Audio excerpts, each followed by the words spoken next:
식당 사장님이 조용히 다가와 귓속말로 하신 그 한마디가 제 아들의 인생을 완전히 바꿔놓을 줄 누가 알았겠습니까? 만약 여러분의 아들이 35살이 되도록 결혼을 미루다가 갑자기 어떤 여자를 데려와서 엄마, 이 사람과 결혼하고 싶어요 라고 했는데 그 여자친구가 첫 만남부터 뭔가 이상한 기운이 팍팍 느껴지는 여자라면 어떠실 것 같아요? 아들의 행복을 위해 그냥 좋다고 하실 건가요? 아니면 자신의 직감을 믿고 반대하실 건가요? 과연 이 모든 일의 진실은 무엇일까요? 안녕하세요, 구독자 여러분. 저는 김희자라고 합니다. 올해 68살이고요. 인천에서 혼자 살고 있어요. 남편은 10년 전에 먼저 세상을 떠나시고, 이제는 아들 민수 하나만이 제게 남은 전부입니다. 오늘 들려드릴 이야기는 정말 황당하면서도 끔찍했던 제 경험담인데요. 혹시 비슷한 상황에 계신 분들께 조금이라도 도움이 되었으면 하는 마음으로 용기를 내어 이야기해 보려고 해요. 우리 민수는 대학 졸업하고 나서 줄곧 직장 생활에만 매달려 살았어요. 30이 넘어도 연애 한 번 제대로 안 하더라고요. 제가 가끔 민수야, 좋은 사람 없니? 엄마가 소개라도 해줄까? 하면 엄마, 아직 일이 바빠서요. 조금만 더 기다려 주세요. 라고만 하더라고요. 그런 민수가 작년 가을 어느 날 퇴근하고 들어오더니 갑자기 제게 말하더군요. 엄마, 제가 소개해드리고 싶은 사람이 있어요. 순간 가슴이 쿵 했어요. 드디어 우리 아들도 누군가를 만났구나 싶어서요. 그래서 제가 어머, 그래, 어떤 사람인데? 하고 물어보니까 민수가 수줍게 웃으면서 이렇게 말하더라고요. 지영이라는 분이에요. 회사 거래처에서 일하는데 정말 좋은 분이에요. 이번 주말에 한번 만나보실래요? 제가 얼마나 기뻤는지 몰라요. 35살까지 혼자 지낸 아들이 드디어 좋은 사람을 만났다니까요. 그래서 바로 그럼 당연히 만나야지. 어디서 만날까? 하고 물어봤죠. 그래서 정한 곳이 강남에 있는 이탈리안 레스토랑이었어요. 지영이가 추천한 곳이라고 하더라고요. 평소에 양식은 잘 안 먹는 편인데 아들 여자친구가 좋아한다니까 저도 기꺼이 따라가기로 했어요. 그날 토요일 오후 2시에 약속을 잡았는데요. 민수와 여자친구가 먼저 와서 저를 맞이하더라고요. 첫인상은 나쁘지 않았어요. 키도 적당하고 화장도 예쁘게 하고 왔더라고요. 그런데 뭔가 어색한 게 너무 과하게 밝은 표정이랄까요? 마치 연기를 하는 것 같은 느낌이 들었어요. 안녕하세요, 어머님, 지영이에요. 목소리부터가 너무 크더라고요.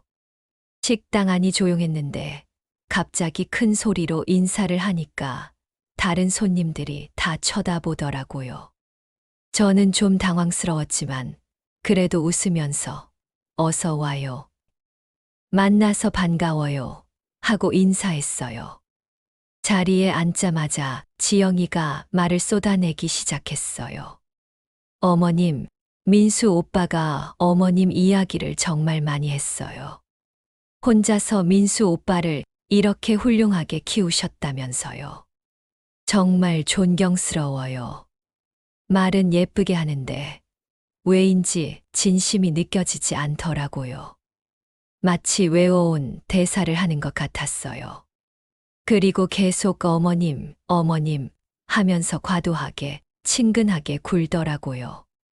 음식을 주문할 때도 특이하다 생각했어요. 지영이가 메뉴판을 보더니 직원을 불러서 이렇게 말하더라고요. 여기 파스타에 들어가는 치즈가 어디 산이에요. 그리고 올리브 오일은 엑스트라 버진 맞죠.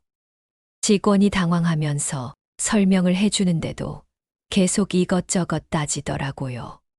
저는 옆에서 보기가 민망했어요. 민수도 좀 어색해하는 것 같더라고요.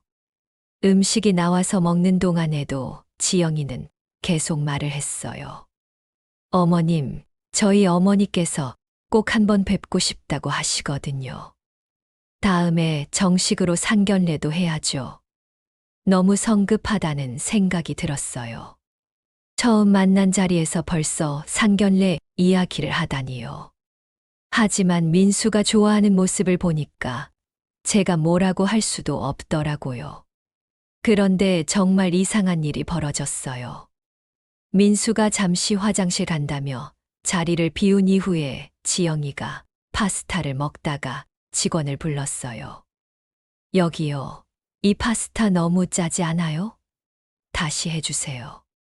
저는 먹어봤는데 전혀 짜지 않았거든요. 오히려 간이 딱 맞다고 생각했는데 말이에요. 직원이 죄송합니다. 확인해 보겠습니다. 하고 가더니 잠시 후에 셰프가 직접 나와서 사과를 하더라고요. 그때 지영이의 표정이 갑자기 바뀌었어요. 아까까지 저한테는 그렇게 상냥하게 굴던 사람이 직원들한테는 완전히 다른 모습을 보이더라고요. 이런 식으로 장사하시면 안 되죠. 손님이 짜다고 하면 바로 바꿔주는 게 맞는 거 아니에요. 목소리도 차갑게 변하고 말투도 반말에 가깝게 바뀌더라고요. 저는 너무 당황스러웠어요. 결국 파스타를 새로 해다 줬는데 지영이는 그제야 만족한 듯 웃으면서 다시 저한테 상냥하게 굴기 시작했어요. 마치 방금 전 일이 없었던 것처럼요. 민수가 들어온 후 이런저런 얘기를 나눴어요. 식사가 끝나고 계산을 할 때도 이상했어요. 제가 계산하려고 했는데 지영이가 아니에요, 어머님. 제가 할게요, 하더라고요. 그러면서 카드를 내밀었는데 계산하는 동안에도 계속 직원한테 뭔가 불만스러운 표정을 짓더라고요. 계산이 끝나고 밖으로 나왔는데 민수가 엄마 잠시만 여기 계세요. 주차장에서 차 가져올게요 하더라고요. 지영이도 같이 가더라고요. 저는 식당 앞에서 혼자 기다리고 있었어요. 그때였어요. 갑자기 식당 사장님이 조심스럽게 제게 다가오시더라고요. 나이는 50대 초반 정도 되어 보이시는 분이었는데 표정이 너무 심각하더라고요. 죄송합니다만 혹시 잠깐 이야기 좀 할 수 있을까요? 저는 무슨 일인지 궁금해서 네, 뭔 일이세요? 하고 물어봤어요. 그때 사장님이 제 귀에 대고 조용히 속삭이신 그 말이 제 인생을 완전히 바꿔놓았어요. 사장님의 표정이 너무 심각해서 저는 뭔가 모르게 불안했어요. 사장님은 주변을 한번 둘러보시더니 제게 더 가까이 다가오셨어요. 그리고 아주 조용한 목소리로 말씀하시기 시작했어요. 사모님, 혹시 아까 같이 오신 그 젊은 분, 처음 만나보시는 건가요? 갑자기 무슨 소리인가 싶어서, 네, 저희 아들 여자친구인데요. 왜 그러세요? 하고 물어봤어요. 사장님은 한숨을 깊게 쉬시더니 이렇게 말씀하시더라고요. 사모님, 제가 이런 말씀드리는 게 좀 그렇긴 하지만 그분 때문에 저희가 정말 큰 고생을 했거든요. 뭔 소리인지 도무지 이해가 안 가더라고요. 지영이가 뭘 어떻게 했다는 건지요. 무슨 말씀이세요? 지영이가 뭘 어떻게 했다는 거예요. 사장님이 고개를 저으시면서 말씀하시더라고요. 그분이 몇 달 전에 친구랑 저희 가게에 오셨을 때 일이에요. 처음에는 저희도 몰랐어요. 그냥 평범한 손님인 줄 알았죠. 그런데 사장님이 말을 잠시 멈추시더니 다시 주변을 살피셨어요. 민수와 지영이가 아직 주차장에서 안 돌아온 걸 확인하시고 나서 계속 말씀하셨어요. 그분이 파스타를 시켜서 드시다가 갑자기 머리카락이 나왔다고 하시는 거예요. 그래서 저희가 죄송하다고 사과하고 새로 해다 드렸는데 그것도 마음에 안 든다고 하시더라고요. 저는 그게 뭐가 그렇게 큰 문제인가 싶었어요. 그런 일은 가끔 있을 수 있는 거 아닌가요? 그런데 사장님 표정이 더 심각해지시더라고요. 문제는 그 다음이었어요. 그분이 갑자기 소리를 지르시면서 이게 뭐냐, 장사를 이따위로 하냐고 하시는 거예요. 다른 손님들이 다 쳐다볼 정도로 큰 소리로요. 아, 그렇구나 싶었어요. 아까도 직원한테 좀 까칠하게 굴더니 원래 성격이 그런가 보다 했거든요. 그런데 사장님 이야기는 거기서 끝이 아니었어요. 그리고 나서 음식값을 안 내겠다고 하시는 거예요. 머리카락 나온 건 저희 잘못이니까 당연히 그 파스타 값은 빼드린다고 했는데 전체 음식값을 다 안 내겠다고 하시더라고요. 이건 좀 이상하다 싶었어요. 머리카락 나온 음식만 빼주면 되는 거 아닌가요? 그래서 어떻게 하셨어요? 저희가 설득해서 결국 계산은 받았어요. 그런데 그분이 나가시면서 하신 말씀이 다시는 안 온다. 주변에도 이 식당 가지 말라고 할 거다라고 하시더라고요. 사장님 목소리가 점점 작아지시더라고요. 그리고 이어서 하신 말씀이 정말 충격적이었어요. 그런데 정말로 그러셨어요. 며칠 후부터 인터넷에 저희 식당 악성 리뷰가 올라오기 시작했거든요. 위생 상태 최악, 직원 태도 불친절, 음식에서 이물질 나옴, 이런 식으로요. 제 가슴이 철렁 내려앉았어요. 설마 지영이가 그런 짓을 했다는 건가요? 혹시 지영이가 그런 리뷰를 올렸다는 증거가 있으세요? 사장님이 고개를 끄덕이시더라고요. 아이디가 다르긴 했지만 리뷰 내용이 그날 있었던 일과 정확히 일치했어요. 그리고 결정적으로 CCTV를 확인해 보니까 머리카락을 음식에 일부러 넣으시는 장면이 나왔거든요. 이건 정말 믿을 수 없는 일이었어요. 사람이 어떻게 그런 짓을 할 수 있을까요? 그래서 어떻게 되었어요? 저희가 그 증거를 가지고 리뷰 삭제 요청을 했는데 그분이 더 악성 리뷰를 올리시더라고요.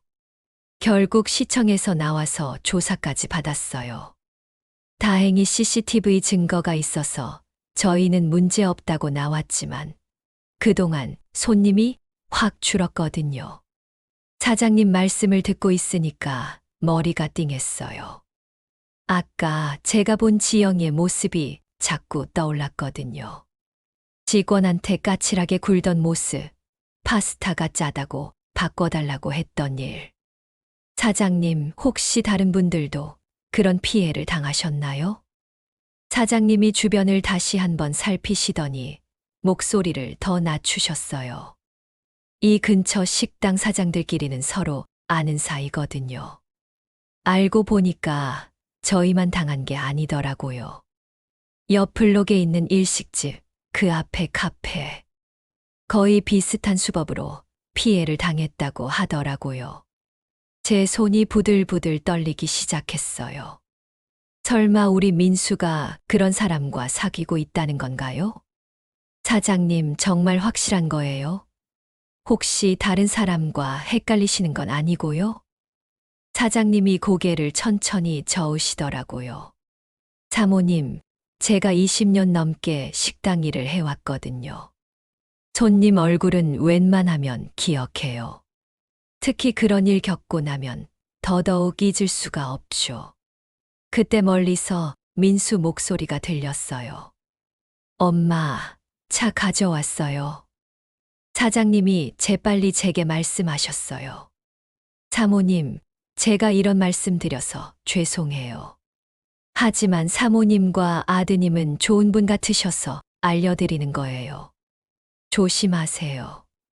민수와 지영이가 다가오고 있었어요. 저는 사장님께 고개를 끄덕이며 고맙습니다 하고 인사했어요.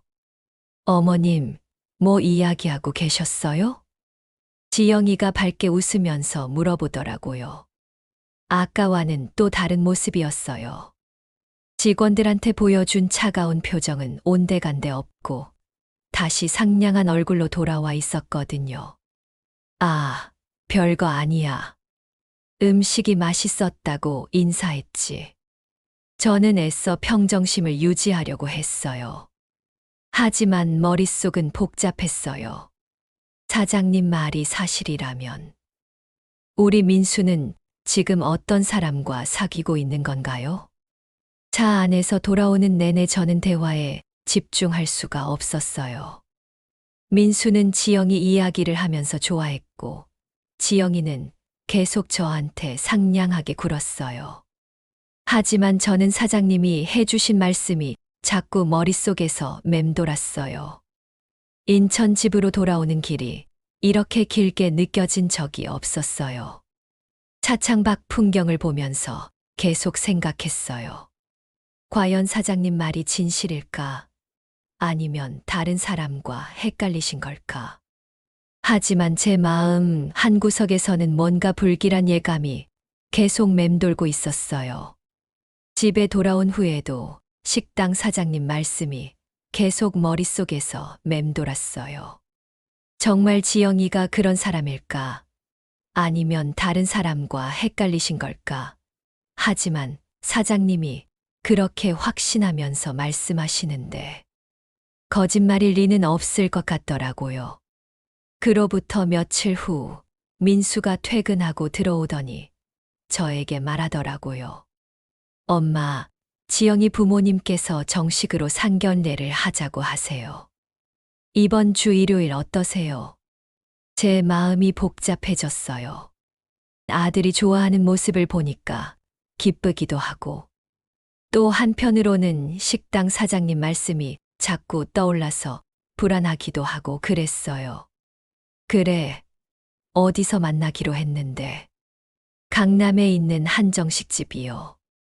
지영이 어머님이 예약해 주신다고 하세요. 또 강남이더라고요. 인천에서 강남까지 가려면 지하철로 1시간은 좋게 걸리는데 말이에요. 하지만 아들이 좋아하니까 뭐라고 할 수도 없더라고요. 그럼 그렇게 하자. 지에 만나는데 낮 12시요. 지영이 어머님이 일요일 점심에는 사람이 좀 적을 거라고 하시더라고요. 민수가 말하는 내내 정말 행복해 보였어요. 35살까지 혼자 지내다가 처음으로 진지하게 사귀는 사람이니까 그럴 만도 하죠. 하지만 저는 왜인지 마음이 무거웠어요. 민수야, 혹시 지영이가 평소에 어떤 성격이니? 좀 까칠한 편은 아니고? 민수가 고개를 갸웃하더니 웃으면서 대답했어요. 까칠하다뇨? 전혀 아니에요. 되게 상냥하고 다른 사람 배려도 잘해요. 왜 그런 걸 물어보세요? 저는 식당에서 봤던 지영이의 모습을 떠올렸어요. 직원들한테 반말하고 까칠하게 굴던 모습 말이에요. 하지만 아들한테 그런 이야기를 할 수는 없더라고요. 저는 지영이를 한 번밖에 보지 못했으니까요. 아니야, 그냥 궁금해서 물어본 거야. 일요일이 되었어요. 저는 아침 일찍 일어나서 상견례 준비를 했어요. 옷도 단정하게 입고 머리도 정리하고요. 인천에서 강남까지 가려면 시간이 오래 걸리니까 일찍 출발했어요. 지하철을 타고 가면서 계속 생각했어요. 과연 지영이 부모님들은 어떤 분들일까? 지영이와 비슷할까? 아니면 다를까? 그리고 식당 사장님 말씀이 정말 사실일까? 강남역에서 내려서 한정식집을 찾아갔어요. 제법 고급스러운 곳이더라고요. 입구에서부터 직원들이 정중하게 인사해주고 내부도 깔끔하게 잘 꾸며져 있었어요. 예약 이름을 말하니까 직원이 안내해 주더라고요. 개별룸으로 안내받았는데 이미 다들 와 계시더라고요. 민수와 지영이, 그리고 지영이 부모님이 계셨어요. 제가 들어가자마자 시계를 보시더니 이렇게 말씀하시더라고요. 어머, 사부인 오셨네요. 저희는 조금 일찍 와서 기다리고 있었어요. 인천에서 오시느라 시간이 좀 걸리셨나 봐요. 말끝에 묘한 뉘앙스가 있더라고요. 마치 멀리서 오느라 힘드셨겠지만 그래도 늦으셨네요 하는 식으로요. 민수가 일어나서 소개해 주더라고요. 엄마, 지영이 부모님이세요. 어머님은 박미라님이고 아버님은 한진수님이세요. 저는 정중하게 인사했어요. 안녕하세요. 김이자입니다. 만나서 반갑습니다. 사부인이 제 모습을 위아래로 훑어보시더니 말씀하시더라고요. 네, 저는 박미라예요. 우리 지영이가 민수 이야기를 정말 많이 했어요. 사부인도 참 고생 많이 하셨겠어요. 혼자서 아들 키우시느라. 겉으로는 위로하는 말씀을 하시는데 뭔가 동정하는 느낌이 들었어요. 사돈어른은 조용히 고개만 끄덕이시고는 별 말씀이 없으시더라고요.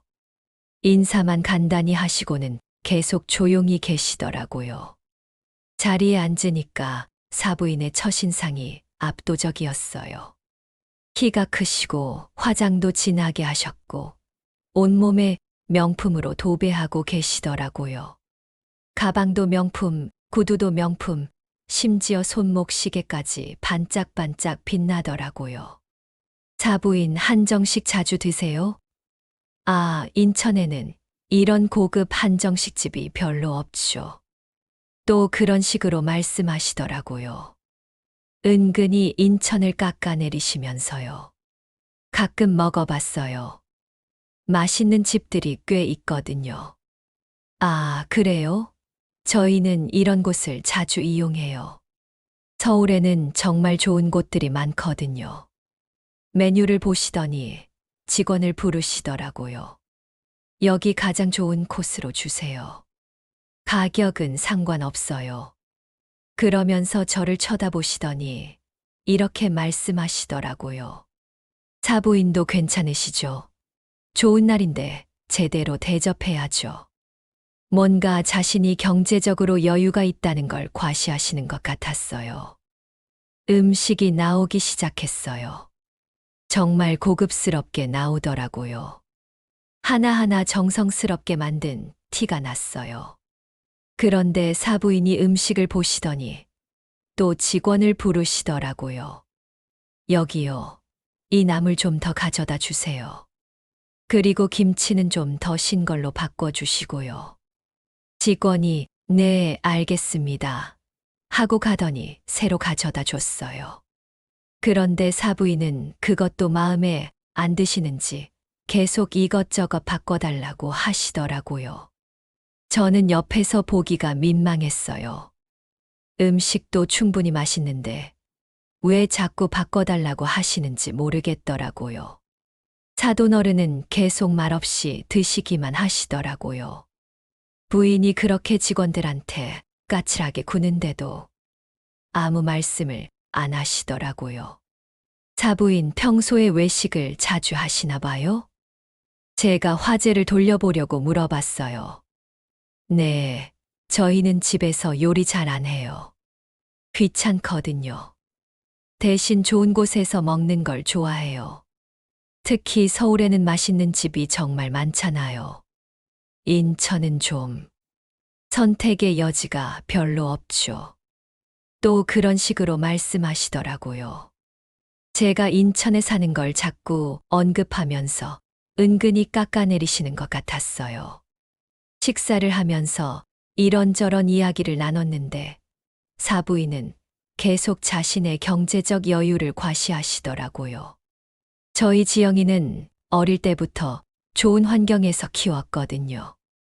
사교육도 최고로 시켰고 해외 연수도 다녀왔고요. 그래서 눈이 높아졌나 봐요. 이렇게 좋은 남자친구를 만나고 말이에요. 민수를 쳐다보시더니 이렇게 말씀하시더라고요. 민수는 신혼집을 어디쯤 생각하고 있는가? 아무래도 서울 시내가 좋겠지. 갑자기 신혼집 이야기를 하시니까 민수도 당황하는 것 같더라고요. 아직 구체적으로 정하지는 않았어요. 그래도 미리미리 준비해야지. 요즘 집값이 얼마나 비싼데. 특히 강남권은 정말 비싸지만 투자 가치가 있으니 잘 생각해봐. 지영이가 끼어들면서 말하더라고요. 엄마, 아직 그런 이야기 하기에는 좀 이르지 않나요? 지영아, 현실적인 이야기는 해야지. 결혼이 사랑만으로 되는 게 아니잖아. 사부인이 저를 쳐다보시더니 계속 말씀하시더라고요. 사부인 신혼집 마련은 어떻게 생각하세요? 요즘에는 양가에서 반반씩 도와주는 게 일반적이잖아요. 갑자기 돈 이야기를 하시니까 당황스러웠어요. 아직 결혼도 정식으로 결정되지 않았는데 말이에요. 아직 그런 것까지는 미리미리 정해놓는 게 좋아요. 나중에 문제 생기면 곤란하잖아요. 저희는 지영이를 위해서라면 얼마든지 투자할 준비가 되어 있어요. 사돈어른은 부인이 그렇게 직설적으로 돈 이야기를 하시는데도 전혀 말리지 않으시더라고요. 그리고 예식 비용도 미리 상의해야죠. 저희는 지영이가 평생 한 번 하는 결혼인데 제대로 해주고 싶거든요. 계속 돈 이야기만 하시더라고요. 그리고 은근히 저희 경제력을 떠보시는 것 같았어요. 사부인, 아이들이 먼저 마음을 정하고 나서 그런 이야기를 해도 늦지 않을 것 같은데요. 아, 물론이죠. 하지만 현실적인 준비도 중요하잖아요. 특히 서울에서 결혼 준비하려면 비용이 만만치 않거든요. 또 서울을 강조하시더라고요. 마치 인천은 변두리라는 식으로요. 식사가 계속되는 동안 사부인은 틈틈이 직원들한테 이것저것 요구하시더라고요. 여기요. 물 좀 더 따라주세요. 그리고 이 반찬 짜지 않아요? 다른 걸로 바꿔주시고요. 직원들이 정중하게 응대해드리는데도 계속 불만스러운 표정을 지으시더라고요. 요즘 서비스업 종사자들이 참 불친절해졌어요. 예전만 못하다니까요. 지영이는 그런 어머니를 말리지도 않고 가만히 있더라고요. 오히려 당연하다는 듯이 여기는 것 같았어요. 사돈어른은 정말 말이 없으시더라고요. 처음 인사할 때부터 지금까지 거의 한마디도 안 하시고 그냥 음식만 드시더라고요. 사돈어른은 평소에 말씀이 없으신 편인가요? 제가 조심스럽게 물어봤어요. 사부인이 대신 대답하시더라고요. 네, 저희 신랑은 원래 말이 없어요. 집에서도 신문만 보고 있고요. 사돈어른은 그 말을 들어도 아무 반응이 없으시더라고요. 식사가 끝나갈 무렵에 제가 화장실에 가고 싶어져서 자리에서 일어났어요. 잠깐 화장실 좀 다녀올게요. 네, 다녀오세요. 화장실로 가는 길에 마음이 무거웠어요. 사부인의 태도며 지영이의 모습이며 모든 게 뭔가 불편했거든요. 화장실에 들어가려는데 누가 뒤따라오며 절 부르더라고요. 50대 초반쯤 되어 보이는 아주머니였어요. 단정한 옷차림에 인상도 선해 보이시더라고요. 혹시 아까 박미라 씨와 함께 오신 분 맞으세요? 갑자기 무슨 일인가 싶어서 깜짝 놀랐어요. 어떻게 사부인을 아시는 걸까요? 네, 맞는데요. 왜 그러세요? 아주머니가 화장실에 사람이 있는가 주변을 살피시더니 목소리를 낮추고 제게 다가오시더라고요. 저기 박미라라는 분과 같은 아파트에 사는 사람인데요. 혹시 시간 있으시면 잠깐 이야기 좀 할 수 있을까요? 뭔가 심상치 않다는 느낌이 들었어요. 지난번 식당 사장님이 그랬던 것처럼 이 아주머니도 뭔가 중요한 이야기를 하실 것 같았거든요. 무슨 일이세요? 아주머니가 한숨을 깊게 쉬시더니 말씀하시기 시작했어요. 제가 이런 말씀드리는 게 좀 그렇긴 하지만 혹시 그분과 가족이 되실 관계이신가요? 가슴이 철렁했어요. 역시 뭔가 문제가 있구나 싶었거든요. 저희 아들이 그분 딸과 사귀고 있어요. 오늘이 상견례 자리거든요. 아주머니 표정이 더 심각해지시더라고요. 아이고, 그럼 제가 꼭 말씀드려야겠네요. 그분 때문에 저희 아파트가 정말 난리도 아니에요. 무슨 일이 있었는데요. 아주머니가 다시 한번 주변을 살피시고 나서 조용히 말씀하시기 시작했어요. 그분이 저희 아파트로 이사 온 게 작년 봄이었어요. 처음에는 저희도 새로운 이웃이니까 반갑게 맞이했죠. 그런데 아주머니가 말을 잠시 멈추시더니 계속하셨어요. 이사 온 첫날부터 민원이 시작됐어요. 엘리베이터 청결 상태가 어떻고 분리수거장은 정돈되지 않았다고 경비 아저씨에게 소리 지르고 아까 사부인이 식당에서 보여준 까칠한 모습이 떠올랐어요. 예민한 편이신가 보네요. 아주머니가 고개를 저으시더라고요. 아니에요. 그게 끝이 아니었어요. 이사한 다음 날부터 본격적으로 시작됐거든요.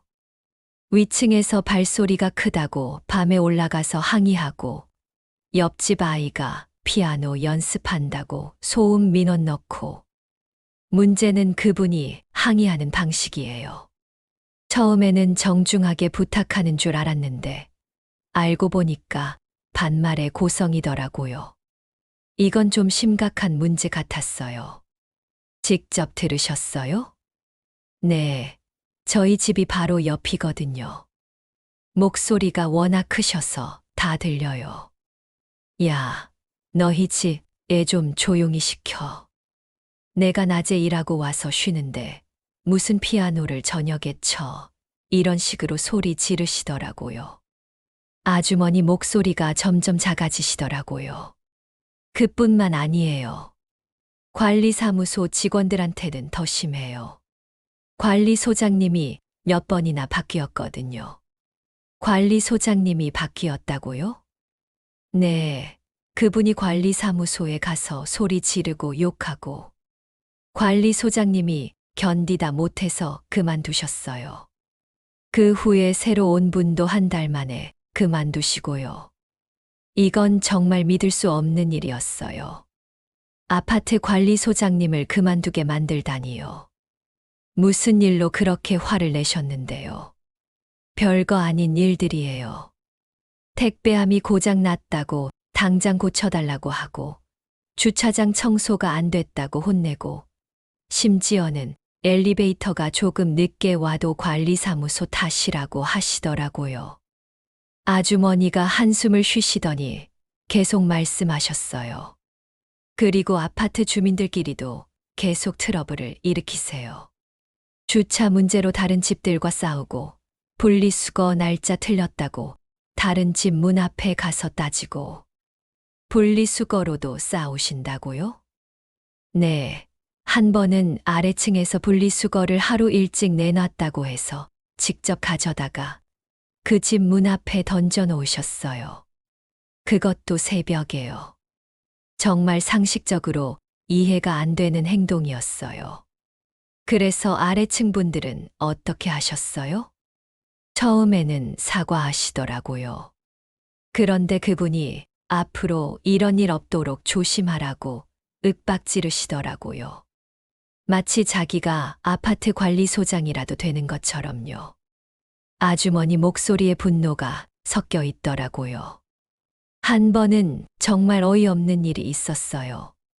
아래층 할머니가 베란다에 빨래를 널었는데 그게 먼지가 본인 집 베란다로 들어온다고 찾아가서 무작정 들어가더니 빨래를 내팽겨친 적도 있어요. 정말이에요. 남의 집을 막무가내로 들어가서 널어놓은 빨래를요? 네, 정말이에요. 그때 그 할머니가 얼마나 기막혀 하시던지. 경찰까지 부르려고 했는데 그분이 내 권리를 찾은 것뿐이다라고 하시더라고요. 이런 이야기를 들으니까 머리가 띵했어요. 사부인이 정말 그런 사람이라면 우리 민수는 지금 어떤 가족과 인연을 맺으려고 하는 건가요? 혹시 다른 주민분들도 그런 피해를 당하셨나요? 거의 모든 집이 한 번씩은 당했어요. 택배 기사님들도 그분 집에는 배송 가기 싫어해요. 택배가 조금만 늦거나 박스에 흠집이 있으면 바로 택배 회사에 항해 전화하거든요. 택배 회사에도 항의를 하신다고요? 네, 그뿐만 아니라 배달 음식 시켜 먹고도 늘 트집 잡으세요. 음식이 늦게 왔다, 양이 적다, 맛이 없다 해서 환불 요구하고 동네 음식점들도 다 아실 거예요. 아주머니가 한숨을 깊게 쉬시더니 계속 말씀하셨어요. 그리고 그분 딸도 어머니 닮아서 되게 까칠해요.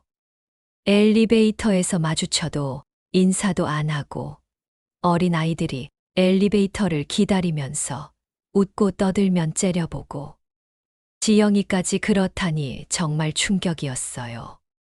지영이도 그렇다고요? 네, 한 번은 저희 집 강아지가 산책하고 올라오는데 그 딸이 개 냄새 난다고 하면서 코를 막고 인상을 쓰더라고요. 우리 강아지는 목욕도 자주 시키고 깨끗하게 키우는데 말이에요. 아주머니 목소리에 서운함이 가득했어요. 아주머니는 직접 피해를 당하신 적도 있으세요? 아주머니가 씁쓸한 표정을 지으시더라고요. 저희 집 강아지가 가끔 짖거든요. 그런데 그분이 어느 날 갑자기 저희 집 문 앞에 와서 개 짖는 소리 때문에 못 살겠다. 당장 조치해라고 소리를 지르시더라고요. 그래서 어떻게 하셨어요?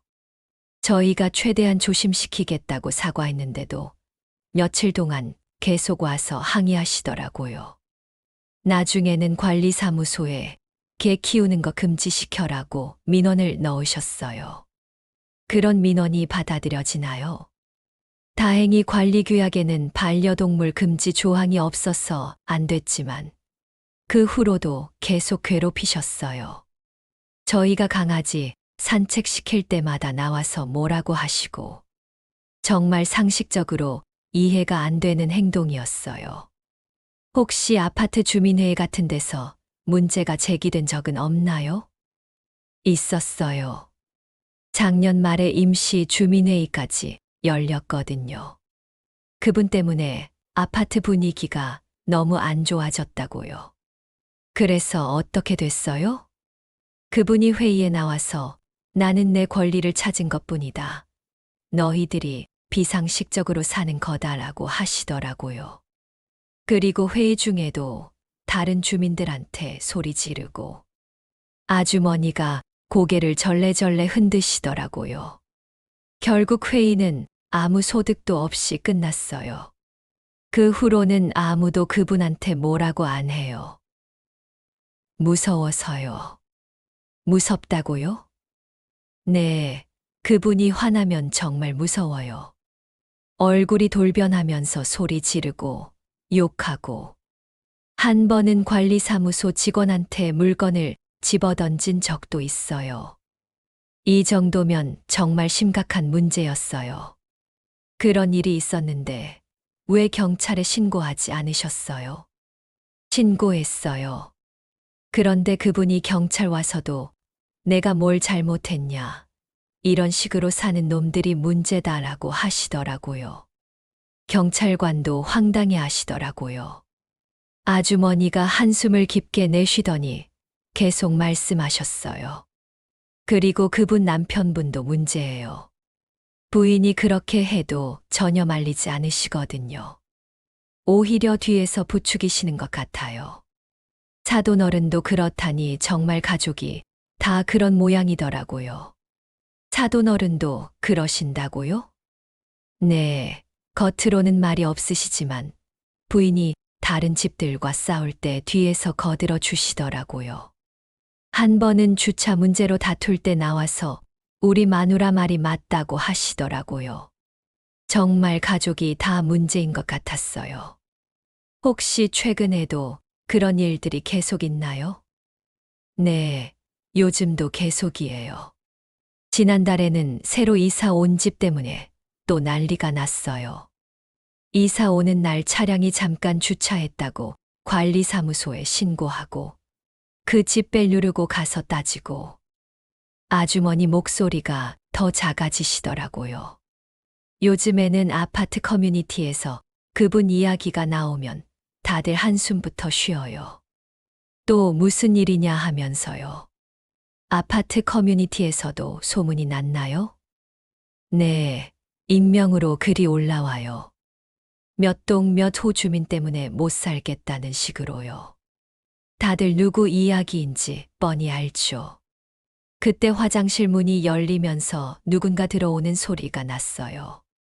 아주머니가 재빨리 제게 말씀하셨어요. 혹시 명함 있으세요? 나중에 더 자세한 이야기 해드릴게요.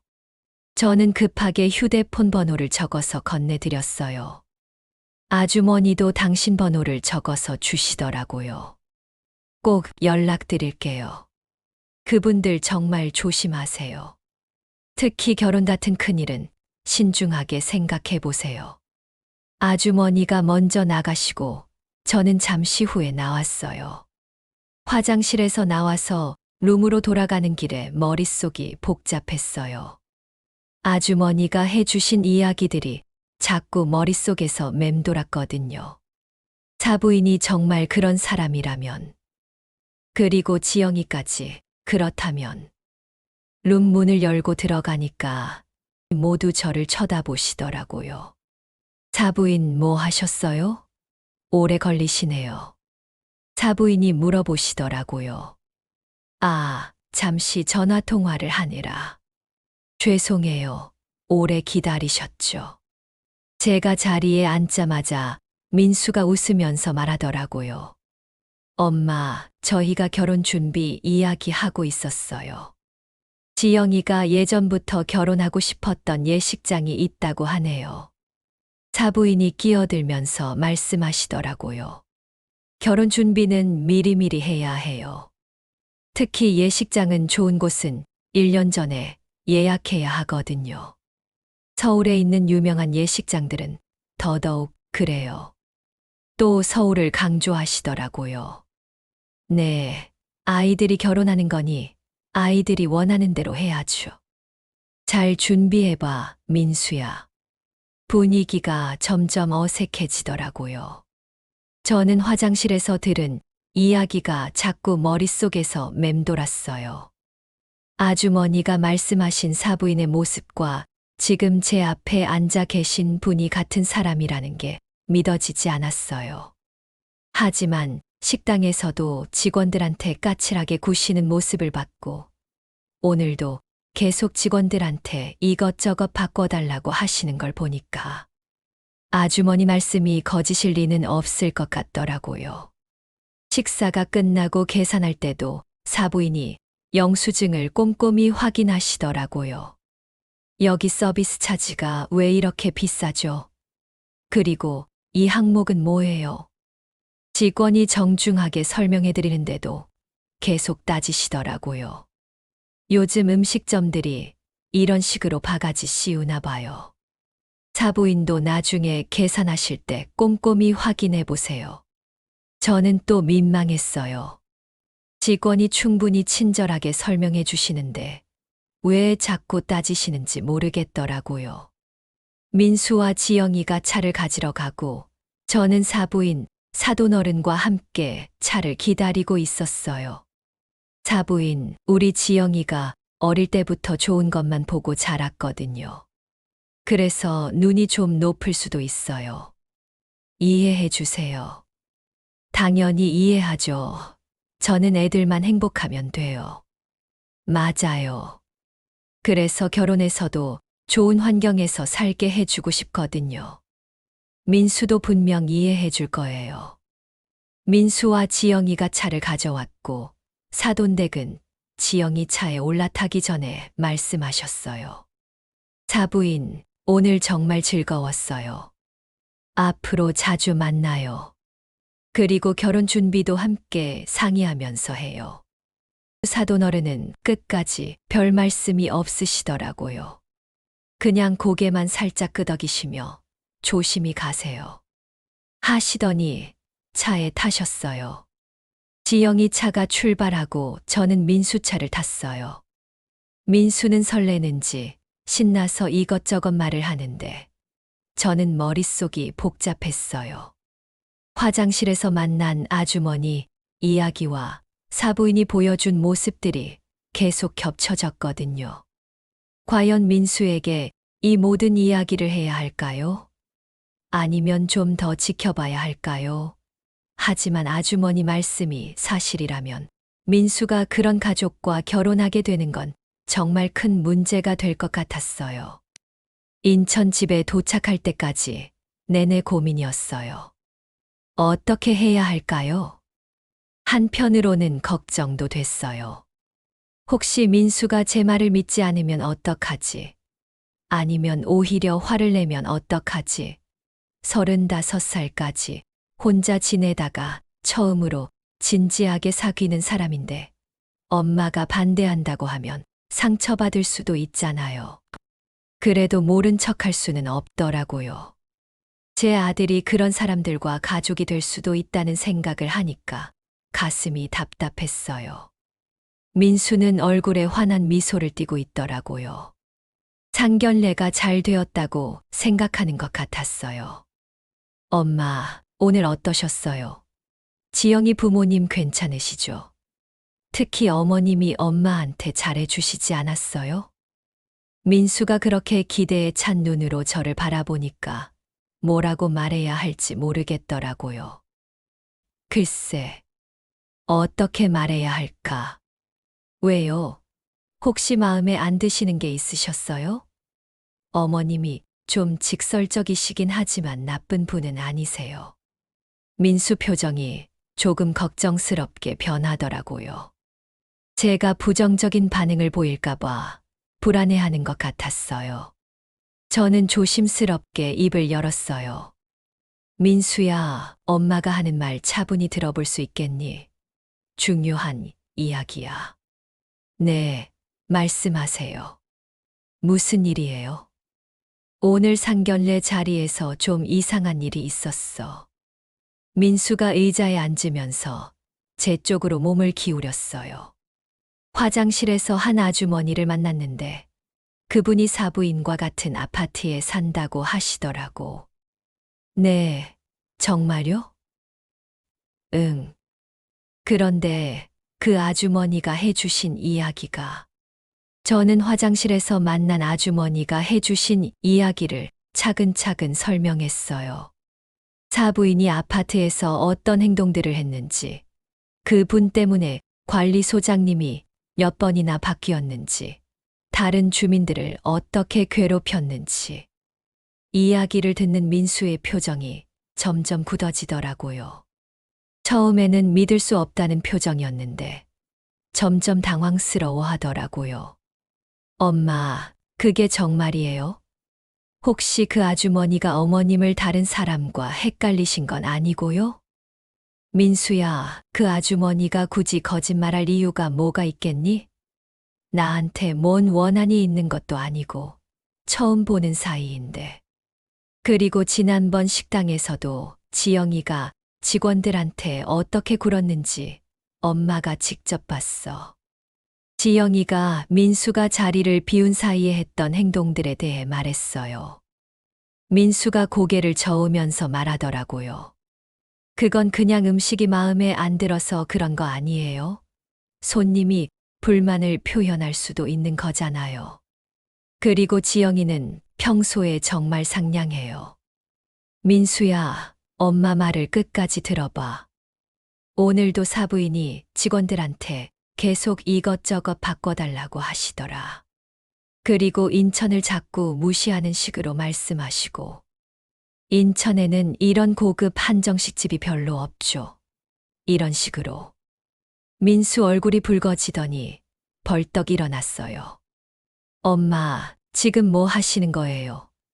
지영이랑 어머님을 나쁜 사람으로 만들고 싶으신 거예요. 민수야, 엄마가 왜 그런 말을 지어내서 하겠니? 너를 위해서 하는 말이야. 엄마가 처음부터 지영이를 마음에 안 들어 하신 거 맞죠? 그래서 어떻게든 흠을 잡으려고 하시는 거잖아요. 민수의 말에 가슴이 아팠어요. 민수야, 엄마가 언제 지영이를 싫어했다고 그래?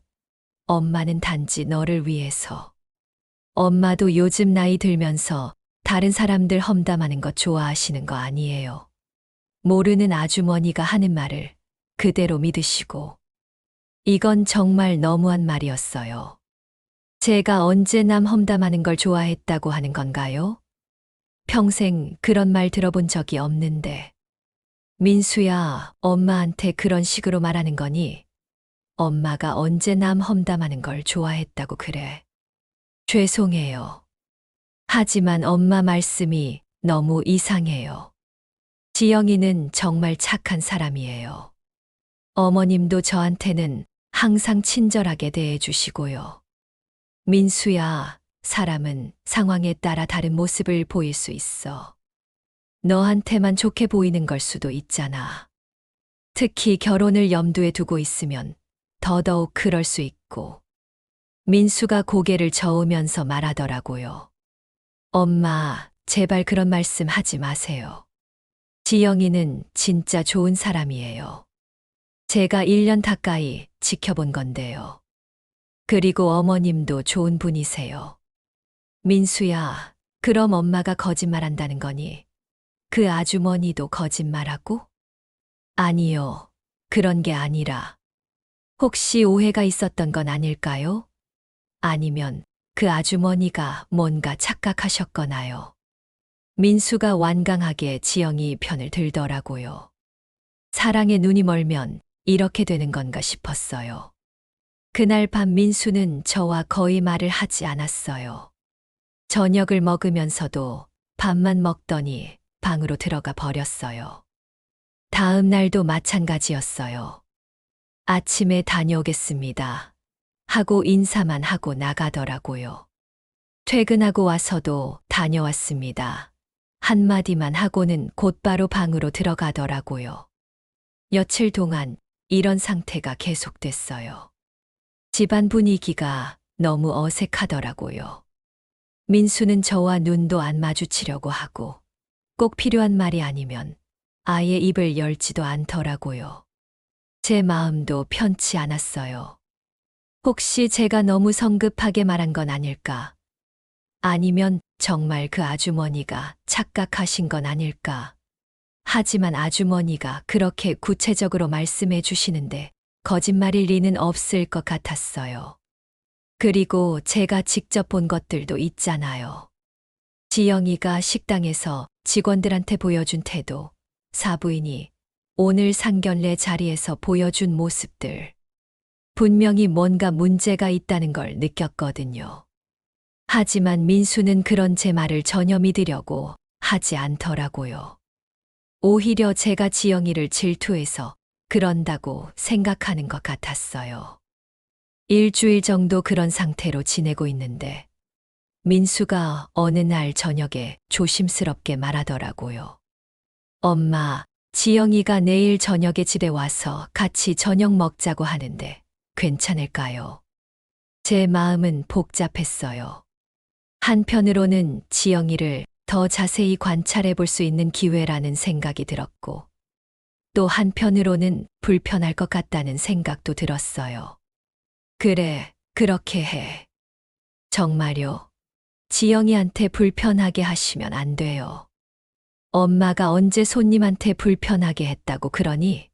걱정하지 마. 다음 날 저녁 지영이가 집에 왔어요. 평소처럼 밝게 웃으면서 인사하더라고요. 어머님, 안녕하세요. 오늘 집에 초대해 주셔서 감사해요. 겉으로는 예의 바르게 인사하는데 뭔가 어색한 느낌이 들었어요. 혹시 민수가 제가 했던 말을 지영이에게 전했나 싶었거든요. 저녁을 준비하면서 지영이를 관찰해 봤는데 평소와는 조금 다른 모습을 보이더라고요. 뭔가 조심스러워하는 것 같았어요. 식사를 하면서 지영이가 말하더라고요. 어머님, 오빠가 어머님께서 저희 가족에 대해 걱정을 좀 하신다고 하더라고요. 역시 민수가 이야기했구나 싶었어요. 아니야, 그런 게 아니라. 괜찮아요, 어머님. 이해해요. 아들 결혼하는데 걱정되시는 게 당연하죠. 그렇지만 저희 가족은 아무 이유 없이 우기기만 하는 게 아니에요. 다 그럴 만한 이유가 있었어요. 지영이가 그렇게 말하면서도 표정이 좀 차갑더라고요. 평소에 보던 밝은 모습과는 달랐어요. 그날 저녁 지영이가 돌아간 후에 민수가 제게 말하더라고요. 엄마 보셨죠? 지영이가 얼마나 착한지. 엄마가 걱정하신다고 해도 이해한다고 하잖아요. 하지만 저는 오히려 더 의심스러웠어요. 뭔가 가식적인 느낌이 들었거든요. 며칠 후에 화장실에서 만났던 그 아주머니에게서 전화가 왔어요. 안녕하세요. 지난번에 한정식집 화장실에서 만났던 사람이에요. 혹시 시간 되시면 한 번 더 만나서 이야기할 수 있을까요? 네, 왜 그러세요? 지난번에 말씀드린 것 외에도 더 알려드릴 게 있어서요.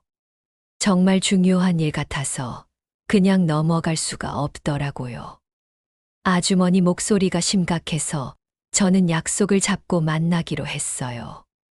이틀 후에 인천의 한 카페에서 만났는데 아주머니가 가져온 건 더욱 충격적인 자료들이었어요. 이게 저희 아파트 커뮤니티에 올라온 글들이에요.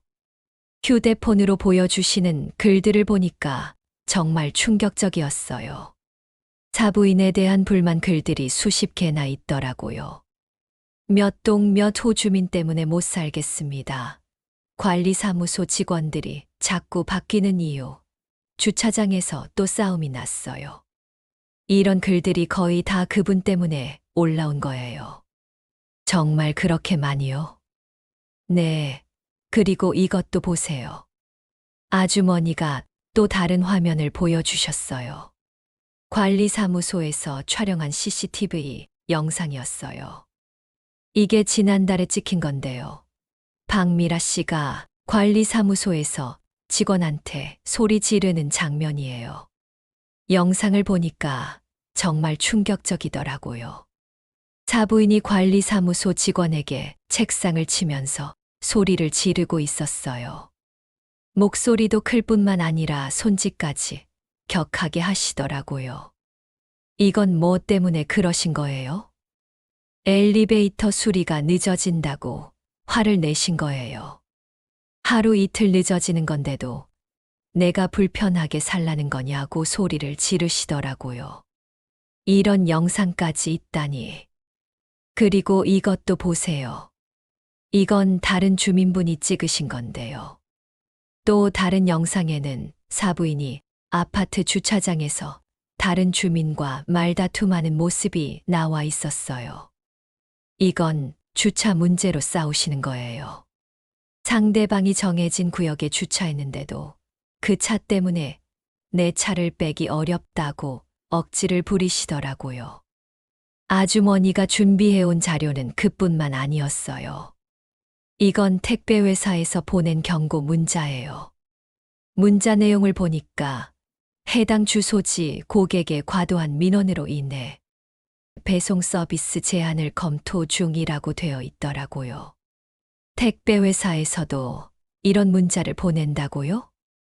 네, 그분이 택배가 조금만 늦어도 항에 전화하고 박스에 흠집이 있으면 배송 직원을 바꿔달라고 하시거든요. 심지어는 택배 기사님이 인사를 안 했다고 항의한 적도 있어요. 이 모든 자료를 보니까 아주머니 말씀이 진실이라는 걸 확실히 알 수 있었어요. 이런 자료들을 제 아들에게 보여줘도 될까요? 네, 당연하죠. 이런 사람과 가족이 되시면 정말 고생하실 거예요. 집에 돌아와서 민수가 들어오기를 기다렸어요. 아주머니가 주신 자료들을 모두 정리해뒀어요. 민수가 퇴근하고 들어오자마자 저는 그를 불렀어요. 민수야, 이리 와서 앉아봐.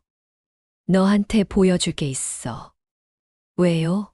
또 지영이 이야기하시려고요. 응, 이번에는 확실한 증거가 있어. 휴대폰으로 아주머니가 보내주신 자료들을 하나씩 보여줬어요. 아파트 커뮤니티 글들, CCTV 영상들, 택배회사 경고 문자까지. 민수가 보는 내내 표정이 점점 어두워지더라고요. 이게 정말 어머님이에요? 응, 맞아. 그 아주머니가 직접 확인해 주신 거야. 이제 믿어지니? 민수가 한참 동안 말이 없더니 중얼거렸어요. 설마 이런 일이. 지영이는 이런 걸 모르는 걸까요? 민수야, 딸이 엄마가 이런 식으로 행동하는 걸 모를 리 있겠니? 같이 살면서. 그로부터 며칠 후 민수가 퇴근하고 들어오더니 제게 말하더라고요. 엄마, 오늘 지영이랑 데이트하면서 좀 이상한 일이 있었어요. 무슨 일인데? 카페에서 직원이 주문을 잘못 받았는데 지영이가 갑자기 화를 내면서 소리를 지르더라고요. 제가 괜찮다고 말렸는데도 계속 이게 뭐냐, 제대로 일하라고 하면서. 민수 목소리에 당황스러움이 묻어 있더라고요. 그래서 어떻게 했는데? 결국 매니저까지 나와서 사과하고 새로 해줬어요. 그런데 지영이가 직원이 실수했으면 당연한 거 아니냐? 왜 실수를 해서 주문한 커피를 받기 위해 더 기다려야 해라고 하더라고요. 민수야, 이제 좀 보이니? 네. 그리고 지영이가 저한테 당신도 좀 당당해져야 한다. 왜 그렇게 직원들한테 친절하게 굴어? 라고 하더라고요. 민수가 점점 지영이의 다른 모습을 발견하기 시작한 것 같았어요. 민수야, 이제 엄마 말이 이해되니? 민수가 고개를 끄덕이더니 한숨을 쉬었어요. 엄마, 죄송해요. 제가 너무 단편적인 모습만 봤나 봐요. 그리고 엄마한테 심한 말 해서 정말 죄송해요. 며칠 더 지나서 민수가 더 충격적인 이야기를 들고 왔어요. 엄마, 오늘 어머님을 만났는데요. 응. 제가 결혼 비용 이야기를 꺼냈더니 갑자기 돌변하시더라고요. 신혼집도 강남으로 해야 한다고 하시고 예식 비용도 거의 다 저희가 내야 한다고. 그리고 저한테 인천에 사는 어머니한테 뭘 기대하겠어라고 하시더라고요. 민수 목소리에 실망감이 가득했어요. 그리고 지영이도 마찬가지였어요. 갑자기 명품 가방 사달라고 하고 결혼 반지도 몇백만 원짜리로 해야 한다고. 제가 돈이 부족하다고 하니까 그럼 어머님께 도움 요청하라고 하더라고요. 민수야, 엄마 말이 맞았어요. 제가 정말 바보였네요. 사람을 제대로 보지 못했어요. 그날 밤 민수는 방에서 나오지 않았어요. 아마 여러 가지 많은 생각이 들었나 봐요. 다음 날 아침 민수가 저에게 말하더라고요. 엄마, 저 지영이랑 헤어지기로 했어요. 더 이상은 안 되겠어요. 민수가 지영이와 헤어지기로 결정했다고 했을 때 저는 안도감과 함께 걱정도 됐어요. 과연 지영이와 사부인이 순순히 받아들일까요? 민수야, 어떻게 말할 거니? 솔직하게 말할 거예요. 더 이상 결혼할 생각이 없다고. 혹시 그 사람들이 화를 낼 수도 있어. 조심해야 한다. 괜찮아요, 엄마. 제가 잘못 생각했던 거니까 당연히 책임져야죠. 다음 날 저녁 민수가 지영이를 만나러 나가기 전에 제게 말하더라고요. 엄마, 다녀올게요. 늦을 수도 있어요. 응, 조심해서 다녀와. 혹시 무슨 일 있으면 바로 연락해. 민수가 나간 후에 저는 집에서 기다리고 있었어요. 시간이 너무 천천히 가는 것 같더라고요. 과연 어떻게 될까요? 밤 10시쯤에 민수가 돌아왔는데 얼굴이 창백했어요. 어떻게 됐니? 엄마, 정말 힘들었어요. 민수가 소파에 주저앉으면서 이야기를 시작했어요. 지영이한테 헤어지자고 했더니 처음에는 농담인 줄 알았대요. 그런데 제가 진심이라고 하니까 갑자기 돌변하더라고요. 어떻게? 지금까지 나한테 한 거 어떻게 할 거야? 시간 낭비 손해배상해라고 하면서 소리를 지르더라고요. 조금은 예상했지만 그렇게까지 얘기할 줄 몰랐어요. 그래서 뭐라고 했는데? 제가 미안하다고 했는데 미안하다고 해결돼? 나 이제 32이야. 결혼 정년기 다 지나간다고라고 하면서 민수 목소리가 떨리더라고요. 그리고 어머님한테도 전화했나 봐요. 갑자기 어머님이 카페로 오시더라고요.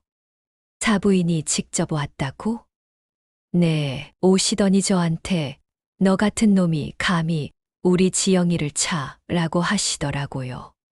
이제 본색이 나오기 시작했구나 싶었어요. 그래서 어떻게 했는데? 제가 정중하게 사과드렸는데 사과로 되는 줄 알아. 지금까지 들어간 돈은 어떻게 할 거야 라고 하시더라고요. 무슨 돈? 지영이가 저한테 준 선물들, 데이트 비용 이런 것들 말씀하시는 것 같았어요. 그리고 위자료 내놔라고 하시더라고요. 정말 기가 막힌 일이었어요. 아직 결혼도 안 했는데 위자료라니요. 그분들이 정말 그런 말을 했다고? 네, 그리고 더 심한 말도 했어요.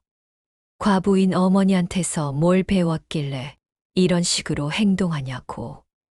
제 화가 치밀어 올랐어요. 아들을 괴롭히는 것도 모자라서 저까지 모욕하다니요. 민수야, 그런 사람들이야말로 교양이 없는 거야. 어떻게 그런 말을 할 수가 있니? 지영이도 막판에는 정말 치가 떨리더라고요. 너희 엄마가 우리 험담했지. 처음부터 아들 장가 보내기 싫어서 질투했던 거 아니냐고 하면서 민수가 한숨을 쉬더라고요. 제가 엄마는 그런 분이 아니에요 라고 했더니 그럼 우리를 거짓말쟁이로 만들겠다는 거야? 라고 하더라고요.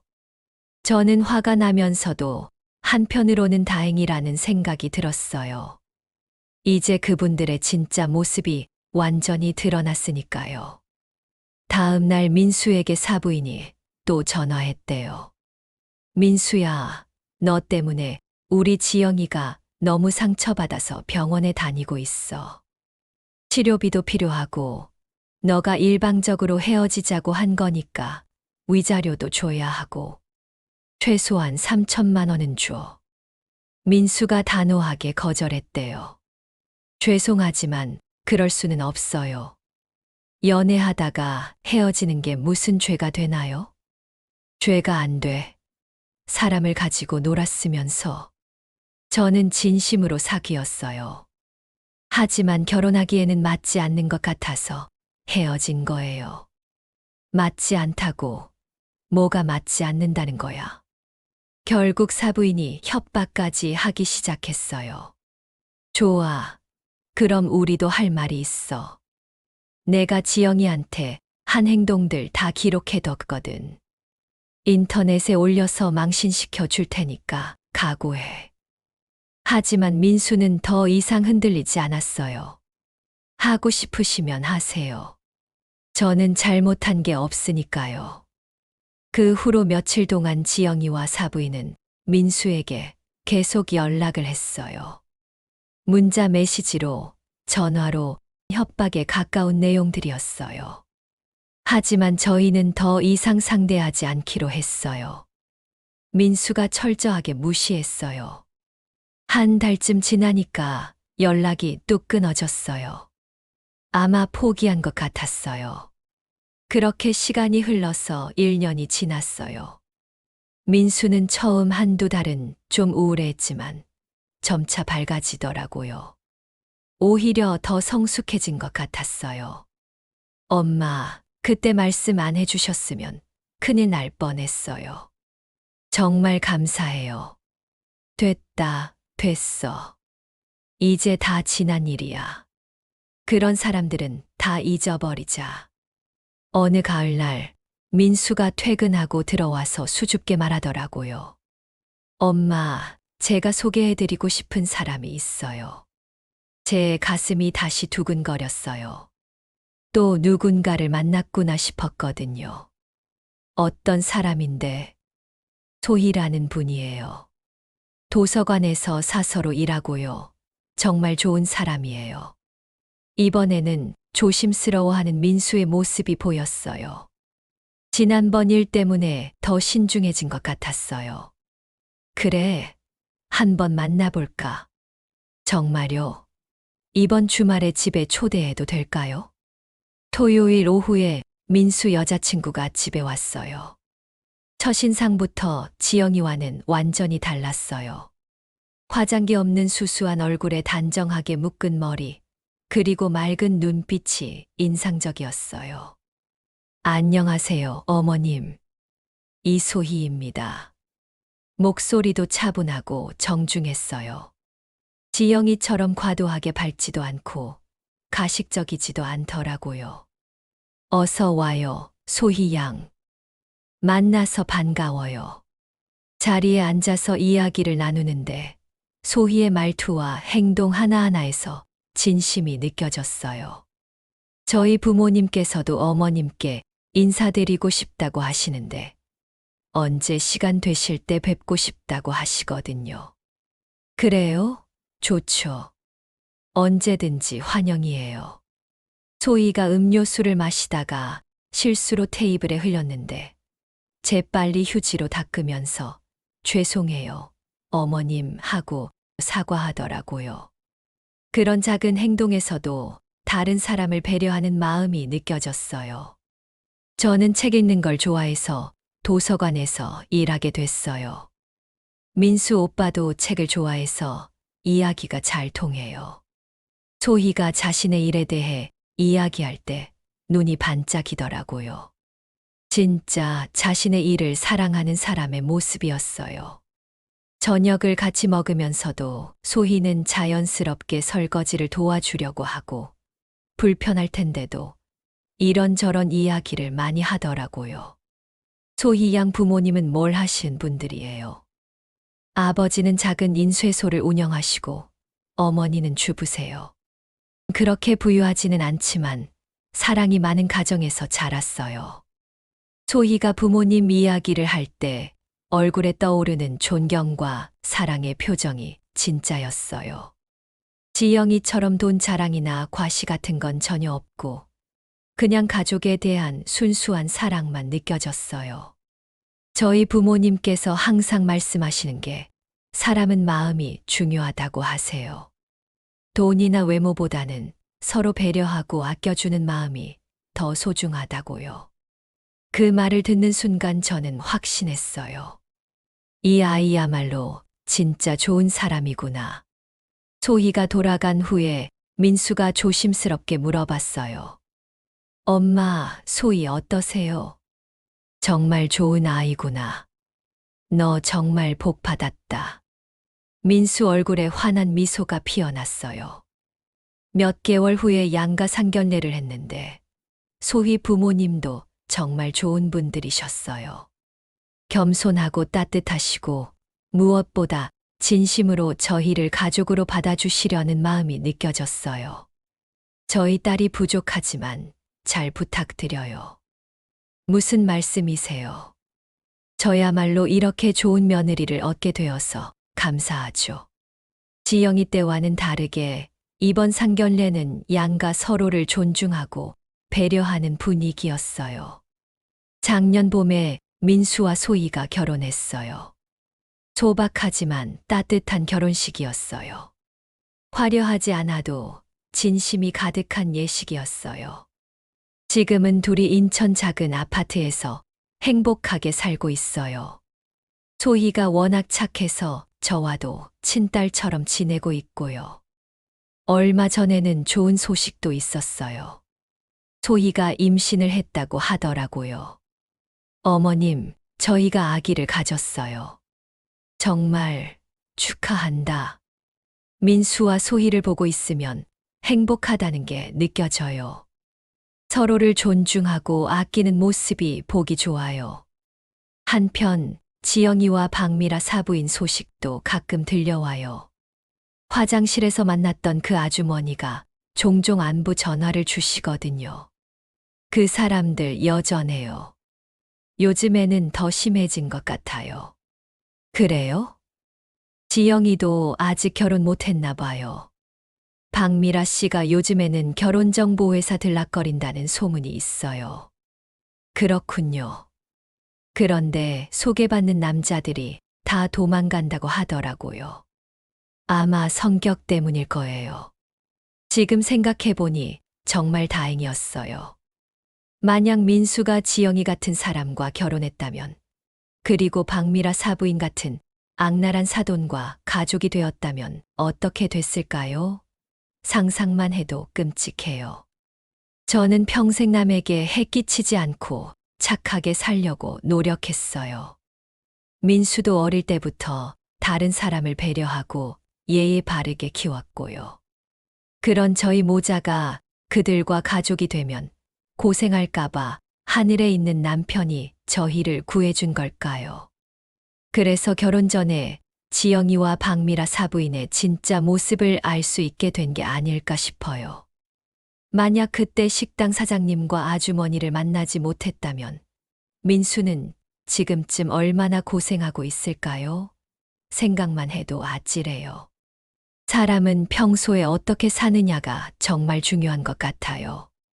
착하게 남을 배려하며 살면 언젠가는 하늘이 도와주시는 것 같아요. 어려운 순간에 도움의 손길을 보내주고 위험에서 지켜주는 것 같더라고요. 지금 저는 정말 행복해요. 착한 며느리 소희도 있고 곧 손자 손녀도 생길 예정이고요. 무엇보다 민수가 진짜 좋은 사람과 결혼해서 행복하게 사는 모습을 보니까 제 마음도 따뜻해져요. 때로는 어려운 결정이 가장 현명한 선택이 될 수 있다는 걸 이번 일을 통해 깨달았어요. 그리고 진짜 좋은 사람은 시간이 지나면 저절로 알게 된다는 것도 배웠고요. 구독과 좋아요도 꼭 눌러주세요. 여러분의 응원이 저에게는 정말 큰 힘이 됩니다. 댓글로 격려의 말씀도 남겨주시면 정말 감사하겠어요. 전국 각지의 구독자분들과 소통하는 게 저에게는 정말 큰 기쁨이거든요. 여러분도 평소에 남에게 해 끼치지 말고 다른 사람을 배려하며 사세요. 그러면 분명 하늘이 도와주실 거예요. 힘든 순간이 와도 포기하지 마시고 주변의 조언에 귀 기울여 보세요. 분명 좋은 결과가 있을 거예요.